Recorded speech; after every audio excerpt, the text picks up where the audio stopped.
everyone, so we're group 8 and today we'll be talking about healing through crystals, also known as crystal therapy.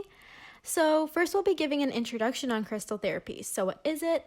A brief history, why we should all care, its services and benefits. We'll be talking about chakras, healing stones, and also treatments and regulations, followed by therapeutic uses for physical health, mental health, and pain.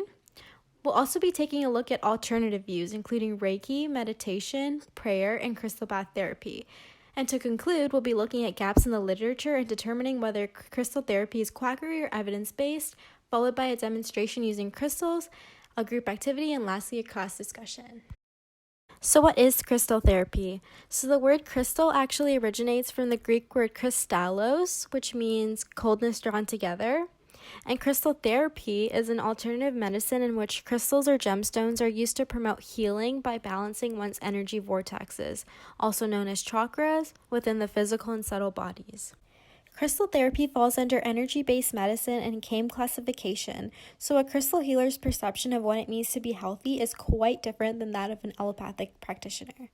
While allopathic practitioners view health with more emphasis on the absence of disease, crystal healers view health as the absence of blockages occurring in the chakras of the body. It's believed that when there are blockages or imbalances in these chakras, disease or ailment occurs. And so this is where crystals come into play.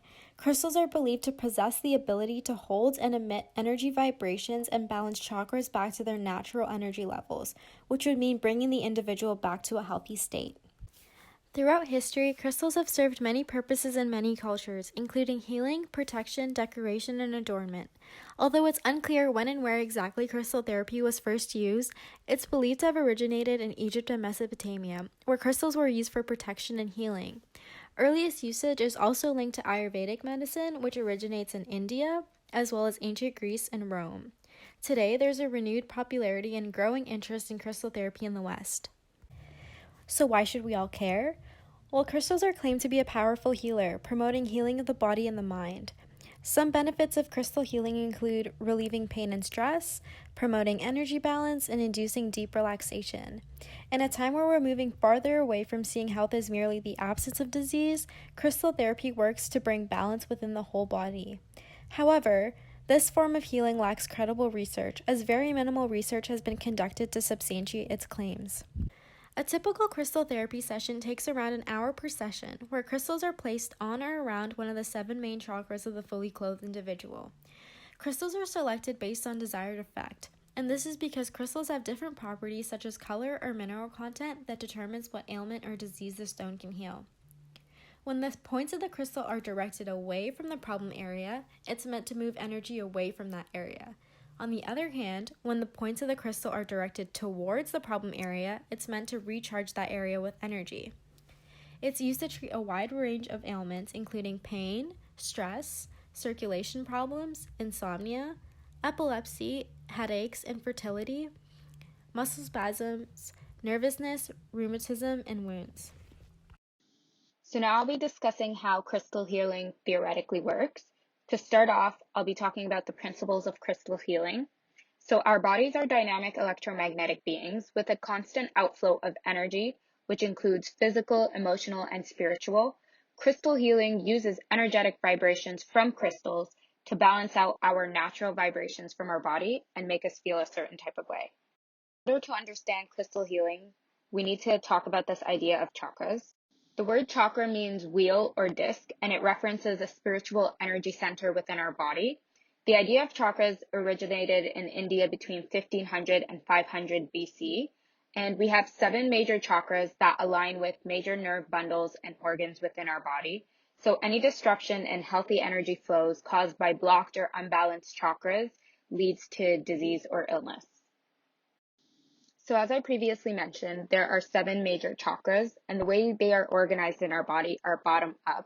So chakra 1 would be the root chakra located at the pelvis, whereas 7 would be the crown chakra located on the temple. So now I'm just going to get a little bit in depth about each chakra, its location and function, and the stones used to balance it. So we're going to start off with chakra number 1, which is the root chakra, and the color of this chakra is red. It's located at the pelvis and it regulates survival. So when this one is balanced, the individual feels centered, grounded, and stable. and you can use stones like rubies, bloodstone, and tiger's eye in order to balance this one out. Second, we have the sacral chakra, which is located on the lower abdomen. The color of this one is orange, and it regulates creativity and sexuality. So it helps with feelings of sexuality, passion, optimism, pleasure, sensuality, etc.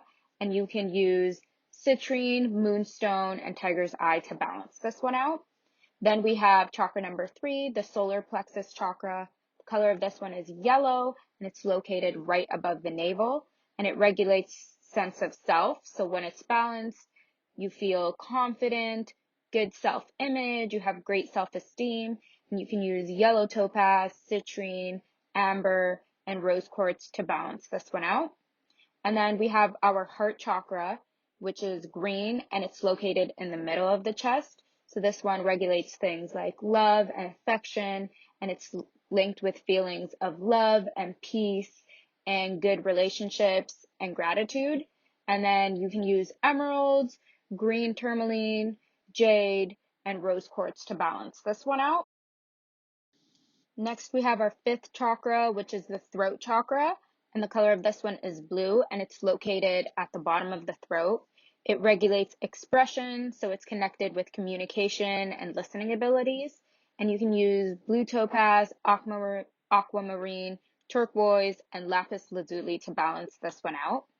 Next, you have the 3rd eye chakra, which is the 6th chakra. The color of this one is indigo, and it's located between your eyes, and it regulates intuition. So it's linked with the ability to manifest with inner wisdom and clarity, and you can use amethyst and fluorite to balance this one out. And finally, we have our crown chakra, which is the 7th chakra located on your temple, and the color of this one is violet. So its responsibility is to connect the individual with the spirit realm, with the God consciousness and a higher power. And it's associated with oneness, spirituality, awareness, and wisdom. And you can use amethyst, jade, and rock crystal, as well as clear quartz to balance this one out. So now I'm going to talk about the 5 most popular crystals and their properties. We do discuss other crystals in the presentation, but these are the ones that I find are most commonly talked about in relation to crystal therapy. So starting off with the first crystal, it's selenite, also known as the Master Stone, and its metaphysical healing properties are that it's connected to the highest level of consciousness, so it relates to the spirit guide, the universe, and intuition. And this could also be used to cleanse and recharge other crystals. Its physical healing properties, meditating with selenite can bring the individual inner peace, and it assists with judgment and insight.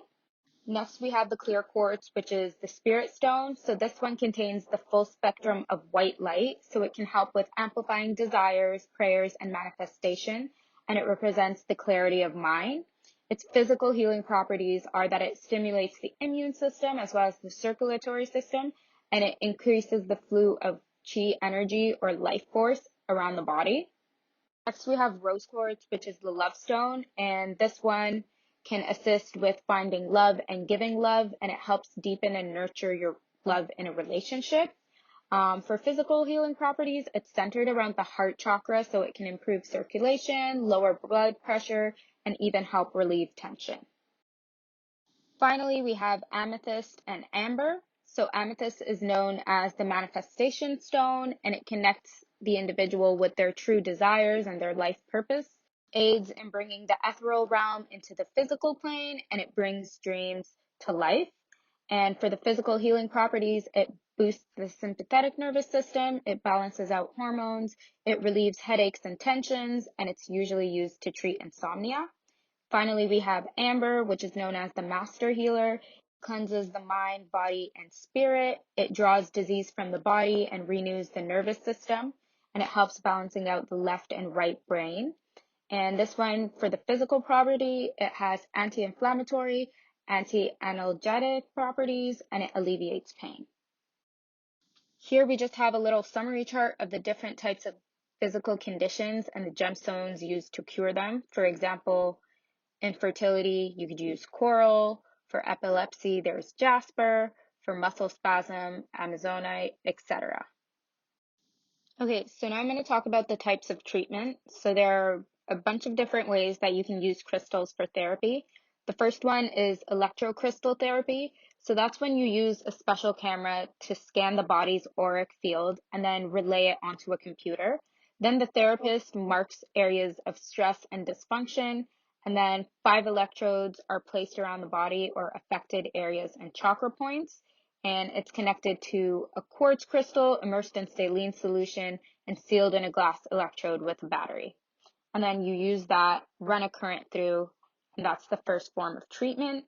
The next, you have gem essence. So basically, a gemstone is immersed in pure water and it's left in natural sunlight. And then the vibrations from the sunlight goes through the crystals and runs that vibration into the water, creating this crystal essence. And you can use this essence by adding it to massage oils, adding it to your bath water, drinking it, or just spraying it around your body. And then finally, we have chakra cleansing and revitalization. So with this type of therapy, you're using different stones and creating crystal bodywork. So you're placing the stones or corresponding chakras in order to balance that chakra out. Now, as for the regulations of crystal therapy, there are no medical regulations on crystal therapy specifically. Crystals can be bought at specialized crystal stores, and the sales of these stones are regulated under international trade laws. However, practice of crystal therapy is regulated according to the normative standards of the types of therapy being used. So what that means is, for example, if you're using manipulative therapy, this type of therapy is regulated under the Health Professions Act and the Chiropractic Act, and the practitioner must be registered as and or licensed to practice manipulative therapy in that province. So now we've reached our first content check. So which of the following is not a claim of crystal therapy? A, it relieves pain and stress. B, it induces deep relaxation. C, it increases serotonin. Or D, it promotes energy balance. The correct answer here is C, increases serotonin, because we did not discuss serotonin levels in relation to crystal therapy. So next we're going to move on to the therapeutic uses of crystal therapy. And before we dive into the literature that we found, I think it's important to mention that even while crystal therapy has been used for years as a part of alternative and complementary medicine, that the general knowledge we have of the healing powers of crystals is limited. Extensive literature searches on this subject reveal that there is a scarcity of validated information on crystal therapy, and that the information we do have tends to be unvalidated. So that's why while we have included some scientific literature on this topic in our presentation, in reality, there was not enough available to cover all aspects of crystal therapy regarding physical health, mental health, and pain. So we've turned to the next best available piece of evidence, including information coming from books written on crystal healing. And although we are not solely dismissing the claims of crystal therapy as superstitious, I think it's important to look at where the knowledge of crystal therapy is coming from, that being anecdotal and traditional beliefs, and that these are sources of knowledge that are going to be different from peer-reviewed medical literature, and that is important to consider in terms of the information that we see coming from these sources. And it's found that the seeming success and pleasant feelings of crystal healing are attributed to a strong placebo effect. So now we're going to look at how crystal therapy is used in respect to one's physical health. In a book entitled Gemstone Energy Medicine, it is touched on that the crystal emerald is used to heal the physical body, and that one can wear emerald if they are experiencing essentially any unwanted physical condition ranging from chronic fatigue all the way to cancer, and that wearing the emerald will help to solve these issues. So now we're going to look at the benefits of wearing a therapeutic emerald necklace. The benefits of wearing therapeutic emerald is that it helps resolve many types of physical disharmony because of the green rays that it carries, which raises the vibrations of the physical body, giving it healing vitality. Emerald heals in the areas of greatest disharmony in the body, which is where sources of physical health issues such as disease tend to be found. When you first wear emerald, its energy and green rays flood your auras and locates these areas of physical disharmony, and then travels to these areas to neutralize the disharmony. So, Emerald's order of work. Emerald works in stages where it will target and remove the physical disharmonies first and foremost to improve physical health, and then it will move on to negative emotional energies that are believed to be causing these physical conditions.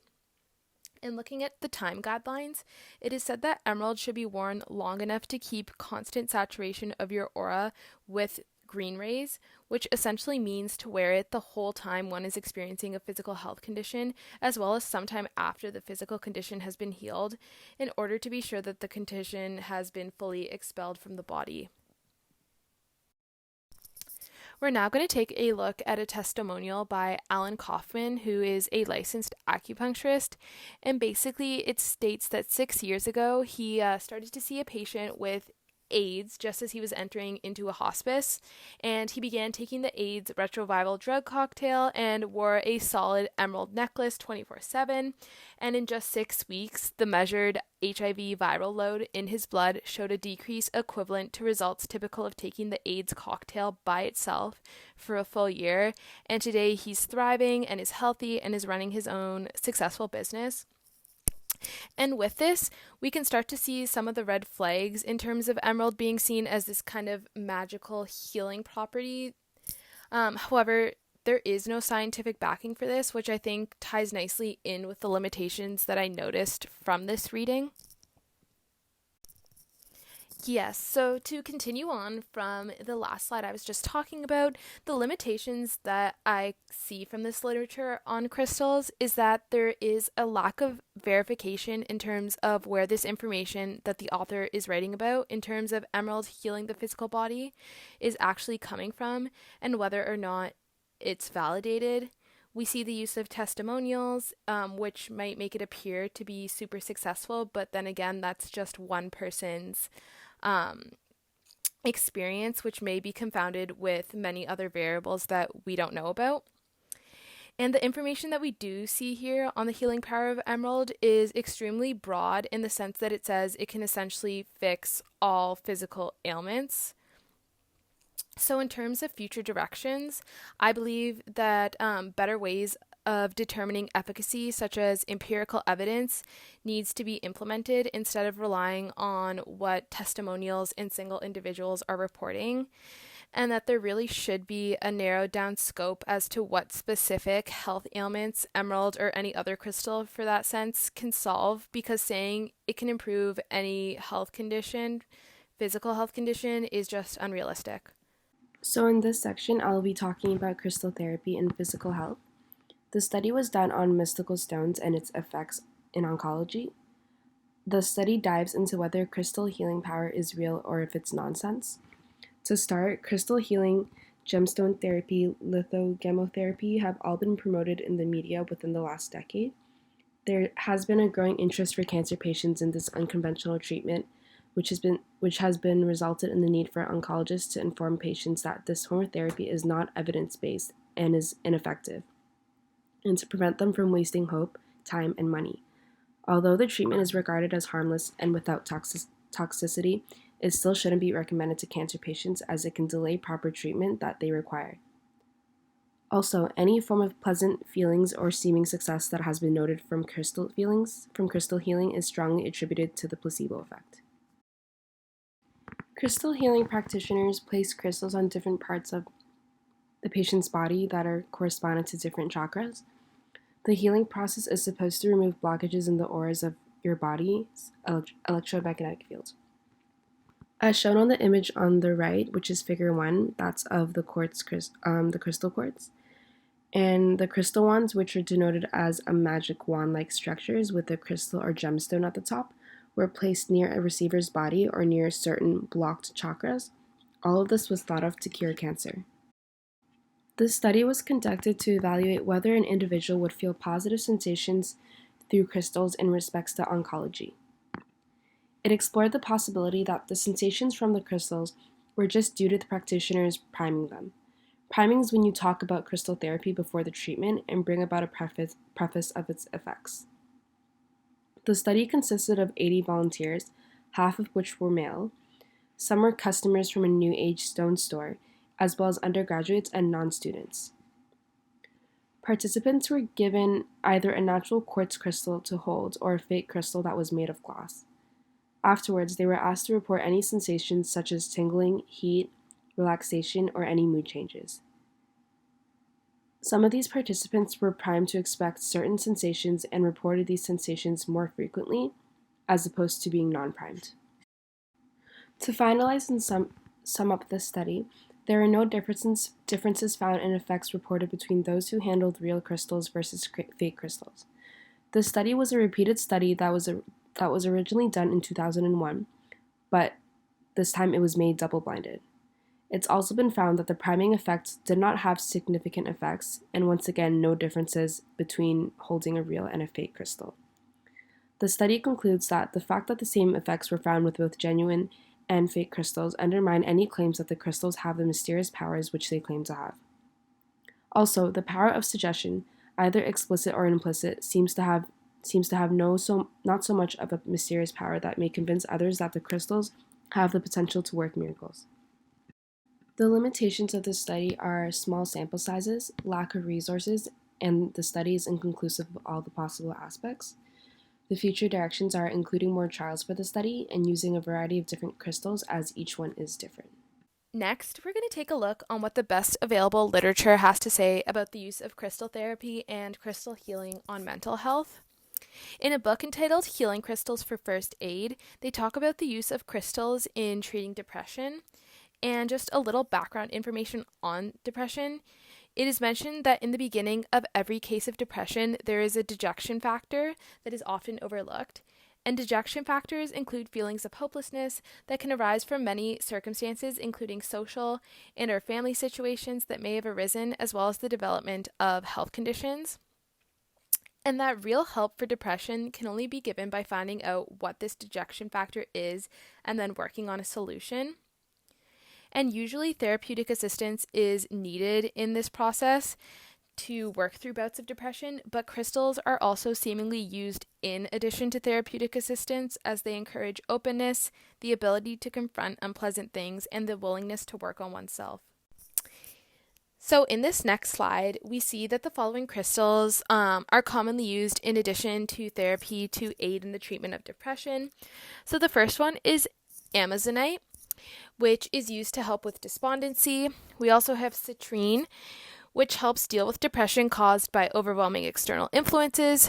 And then finally, we see opal, which brings enjoyment in hopeless circumstances. And these above crystals are worn on the body for long periods of time in which the depression is experienced, particularly on the solar plexus. So in terms of the limitations of this evidence, we see that there is essentially no scientific support available on using crystals for treating depression. So there's a lack of scientific proof on whether or not they're actually beneficial. We're once again relying on the use of books as our best available piece of evidence for this. Also, the use of crystals for mental health is not objectively known and is based on the subjective opinion of the author of this source and the individuals using these crystals for depression. As well, there is the potential for the placebo effect in that the presence of crystals may make individuals feel as if they're overcoming their depression, but really it could just be from the fact that they are receiving therapy simultaneously to using the crystals.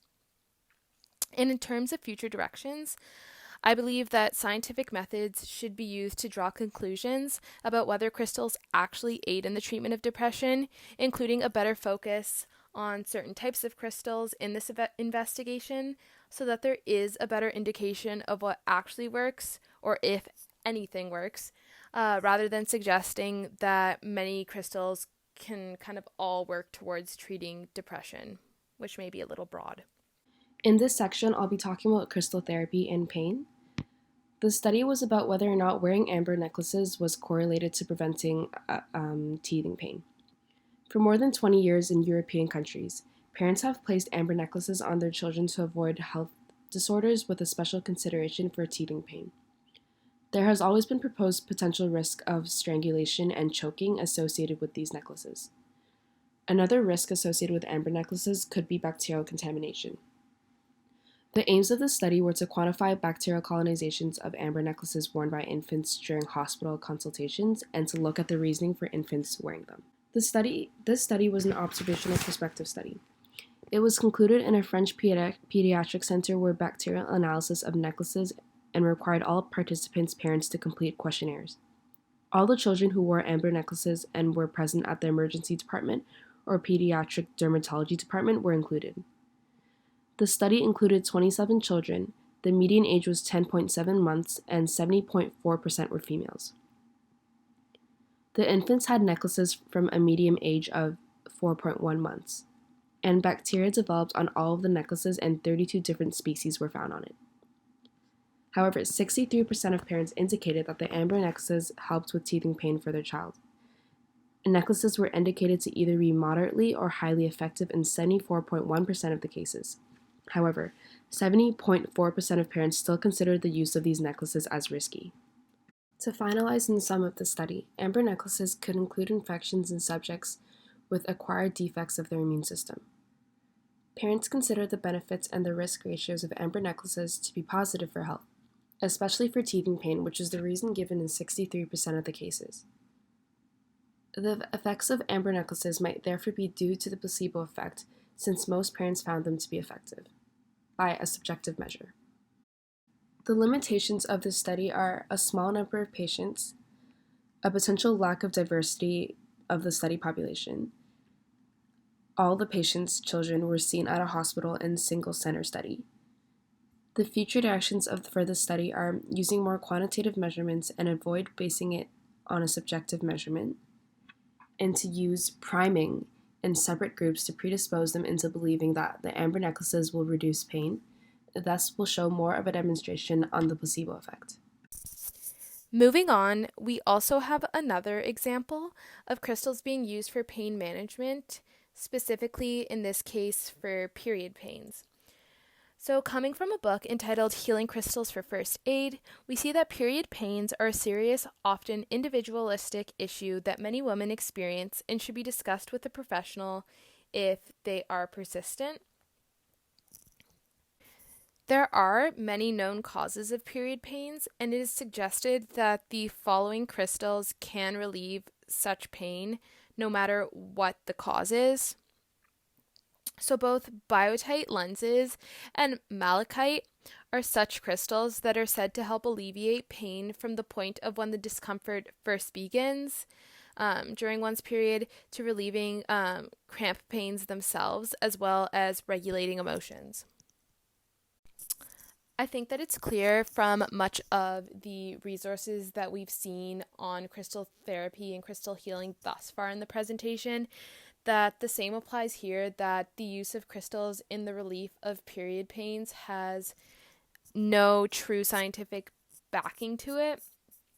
We're simply relying on the word of an individual and the sources of information in which this book was written on, without knowing where they're obtaining this information from. There is also no indication of how these crystals work to alleviate pain. They are just plain and simple said to stop period pains no matter what the cause. In terms of future directions, it is crucial to objectively evaluate the use of these crystals in the relief of period pains using more empirically backed up evidence to see if there actually is an effect or if it's solely a placebo effect. We've now reached our second content check. So, which of the following is an important consideration regarding the literature on crystal therapy? A. An abundance of validated information exists. B. Sample sizes are large and effect sizes are significant. C. Sample sizes are small and effect sizes are not significant. Or D. Crystal therapy research supports its effectiveness. So the answer here is C. Sample sizes are small and therefore the effect sizes are not significant. So because there is such a wide range and variety of crystals with different healing properties, and the practice of crystal therapy is non-abrasive, it makes it a great alternative therapy and can be easily used in conjunction with other therapies. So the first alternative therapy is an energy therapy. known as Reiki. It's very similar to crystal therapy, and it uses both a hands-on or hands-off technique, and it's more focused on the energy healing of the practitioner used on the patient rather than the crystal's energy used on the patient. So it uses a similar bed like a massage, quiet settings accompanied by soft music, very calming, and the practitioner will use something referred to as palm healing, and perform a scan of the body area or the body, one chakra at a time. Let's see. Sometimes they do have a pendulum, which is most commonly made of crystal. It's just a crystal on a, what's it called? A necklace. So basically just something you can swing or hang above them. And depending on the rotation of the pendulum, clockwise or counterclockwise, this will determine what type of energy, negative or positive. And the practitioner will either place their hands very lightly, it's very light touching, to focus energy, or they will just hold their hands above the patient. So the way that they focus on the chakras is each chakra is connected to a specific organ or body part, and the goal is to balance the patient's energy as a whole through the individual chakras. And there are many Reiki healers that actually use crystals in their Reiki practice by placing the appropriate crystals on the according chakras. So another alternative therapy I looked at was a mind-body therapy known as meditation, which we did cover in class. One of the groups did cover. To just go over, it is the action or practice of resting the mind and attaining a state of consciousness different than normal waking state. And crystals can actually enhance the experience of meditation. It's really a personal preference of how you use them. If you want to hold the crystal, place them on you or around you, whatever is most comfortable with the individual. So in terms of specific crystals that can enhance meditation, I picked a few here. Clear quartz, which is a clear crystal and is used to enhance intuition and filter out distractions. Amethyst, a very common crystal used, known as the stone of spirituality and contentment, can enhance spiritual progress and strengthen intuition. Selenite, which is very similar to clear quartz. It looks a little more like salt, if you will. It is a restful crystal that brings wisdom and balance. And then in the bottom left, we have blue topaz. It is for mental clarity and emotional calming, so it's kind of another calming crystal. Black tourmaline in the middle. It's protective and grounding stone, said to absorb negativity. So this is kind of a more protection stone than a calming or a clarity stone. And then the last one there is rose quartz, which is the stone of unconditional love and said to enable the flow of love and compassion of oneself and others. So basically it opens up the individual to love and compassion.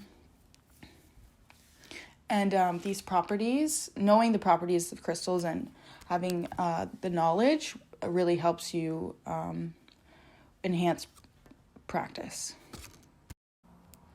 So prayer was one of the brief mind-body therapies we discussed, and crystals can actually be used to enhance prayer.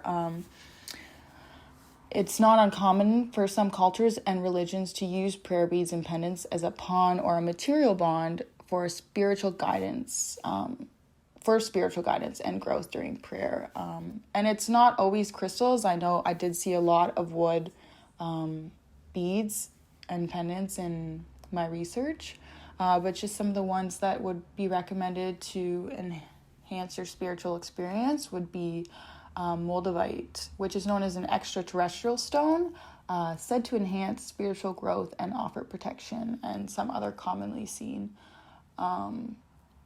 bead or crystals used in prayer is amethyst and black tourmaline. So one of the last alternative therapies I covered, it is newer and less regulated. There's little research on it, but there's a little bit of science behind it. It's actually called crystal bath therapy, also known as the John of God crystal chakra bed. It focuses on light and chromotherapy, which is color therapy. And how it works is you can check out the quick video demonstration below, but I'll just give you a brief description. It's the use of 7 Vogel quartz crystals suspended above a massage table, which light is emitted through it onto the patient, which lies face up and simply relax under the lit up crystals. So each crystal emits the according color for the according chakra. And the goal is that it promotes an overall sense of well-being by aligning one's energy field or aura. Similar to Reiki, but they do it through, instead of palm healing or crystals, they do it through light and color. So some of the science behind the crystal bath therapy is inspired by Marcel Vogel, which is what the crystals are named after. And he did a lot of research on crystals and their healing properties, and he believed that when you cut and polish the crystals in a specific way, it produces different wavelengths when light passes through, but it needs to be cut in a specific way in order to assure that it amplifies and transmits the right energy properly to the universal life force, which he refers to as our consciousness, our soul, or our being. And his research actually paved the way for crystal therapy. So there is little research to support color therapy, but I think it's very interesting, and I wanted to share this quote that I found. Colors have a profound effect on us at all levels, physical, mental, and emotional. If our energy levels are blocked or depleted, then our body cannot function properly, and this in turn can lead to a variety of problems at different levels, which is very similar to what was stated about chakras earlier in the presentation, as if they are blocked or depleted, our body cannot function properly, and this in turn leads to further problems at different levels. And further in the research, they explained that how light and color actually affect us is because of the electromagnetic radiation, or otherwise known as radiant energy. The wavelengths of the colors is believed to have an effect on our hormones and other internal processes, which was said before, how the chakras, they are all connected to different organs and parts of our body. So, to wrap up our presentation, I want to tie everything together by first talking about the gaps in the literature. When we take a look at the research that is available on crystal therapy, it is crystal clear that there is not enough research done to support its effectiveness. The studies that were conducted, however, did not yield significant results, and the studies had one thing in common: small sample sizes. So why do people still turn to crystal therapy, and why is its popularity increasing? Well, perhaps it could be because of the placebo effect. Research available to us suggests that crystal therapy works predominantly under the power of suggestibility. One prime example we discussed were patients who were given both a real crystal and a synthetically identical crystal and were unable to tell the difference between the two. Finally, the third major criticism of crystal therapy is the amount of access to evidence-based research. There is very little studied under controlled conditions, but plenty of unvalidated literature originating from blogs, personal testimonials, ancient books, and self-proclaimed specialists in crystal therapy. We must ask ourselves, is it evidence-based or is it quackery? Well, it is not one product does it all. Sometimes it's a quick fix, but no, it's not a miracle cure, and there are no conspiracy theories either. However, it is all natural, and there are many personal testimonies that advocate for success. But in the end, we do conclude as a group that it is quackery. So for the activity portion, we intended on bringing in a variety of crystals that we purchased on Amazon. And these included tiger's eye, amethyst, rose, and clear quartz, amongst others. So we wanted everyone to refer back to the lecture slides, to refresh on the stone's properties, and then everyone would have had the opportunity to choose which crystal they wanted to meditate with that would help them balance out any stresses or problems they were currently dealing with. For example, I would have chosen the amethyst stone because I'm trying to manifest good grades this exam season. And then we intended to run about a 3-minute meditation session with the crystals, and we wanted to wrap it up by discussing how to charge the crystals. So in order to charge them, they would have to be placed in a stream of direct sunlight or moonlight every 2 to 4 days. And then everyone would have had the opportunity to keep the crystals, take them home, and they would have been encouraged to use them regularly. And then we intended to touch base again with the class on our final review session to see if anyone had any thoughts or feelings about crystal therapy after having tried it for a few weeks. Lastly, we also put together a little quiz for you guys to test your knowledge. You can find the quiz at this link provided below. The last segment of our presentation will involve discussion questions. Firstly, crystal therapy has been around for millennials. However, it has no scientific basis. Why do you think this form of healing continues to gain attention and popularity, even though the effect is attributed purely to the placebo effect? As we discussed in class, not all therapies can be summed up and evaluated using the golden standard research method. However, an understanding of cultural and contextual factors that play a role in crystal healing is more essential to understanding crystal therapy. Different ways of knowing also have a role to play in this. So even though empirical knowing isn't a strong look at this therapy, in terms of ethical knowing, aesthetic knowing, and personal knowing, we can better understand the effects of crystal therapy. And as with all CAIM therapies, crystal therapy is more appealing because you have more time with the practitioner, there are no side effects, and it's natural and holistic.